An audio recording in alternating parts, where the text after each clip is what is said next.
ओ यार इत्थे ते क्या टिकना बड़ियां ला छड़ियां पता ही कोई लगदा तां दुकान केड़ी है मज्जा चोने दा टाइम हो गया थे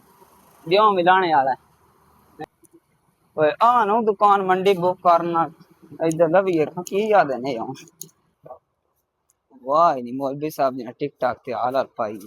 अस्सलाम वालेकुम वालेकुम सलाम भाईजान की थल्ले भाईजान थल्ले अल्लाह दे बने ऊपर चढ़ गए सुबह कह रहे आज नहीं जी टूटदा दाड़े ओहो अल्लाह ने आगे गिलास पे भी टूट जाना ही नहीं होना टूटना मैं देखता अच्छा कोई गल खैर है ना खैरियत नाल आयो ना आज अरे मैं इधर शरीफ तो आया मेरे अच्छा। बंदे दस्या तुसी एक बड़ी ऑफर लाई हुई ते अगर नवा अकाउंट बनाया तुसा वाह भाई वाह ਤੁਹਾਡੇ कोई गल पहुंच गई जी है हां जी ਇਹਦਾ ਮਤਲਬ ਹੈ ਸਾਡੀ ਵੀਡੀਓ ਵਾਇਰਲ ਹੋ ਰਹੀ ਹੈ वायरल हो रही है ਮਾਸ਼ਾਅੱਲਾ ਤੁਸੀਂ ਆਇਓ ਨਾ ਵੇਖੋ ਨਾ ਤੁਹਾਨੂੰ ਕੱਚੀ ਪੈਨਸਲ ਦੇ ਤੁਸੀਂ ਸਾਡੇ ਚੈਨਲ ਫਾਲੋ ਲਾਈਕ ਕਰ ਗਏ ਤੇ ਇਹ ਕੱਚੀ ਪੈਨਸਲ ਤੁਹਾਨੂੰ ਫ੍ਰੀ ਦੀ ਡੱਬੀ ਹੈ ठीक जी अल्लाह। अब रखा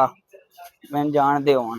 ਜਿਹੜਾ ਬੰਦਾ ਵੀ ਸਾਡੇ ਚੈਨਲ ਨੂੰ ਲਾਈਕ ਔਰ ਫਾਲੋ ਕਰਕੇ ਜਿਹੜਾ ਅਸਾਂ ਨਵਾਂ ਅਕਾਊਂਟ ਬਣਾਇਆ और एक डब्बी पूरी पेंसिलां दी फ्री है पेंसिलां खत्म हो रही नहीं जल्दी जल्दी फॉलो करो पेंसिलां ले जाओ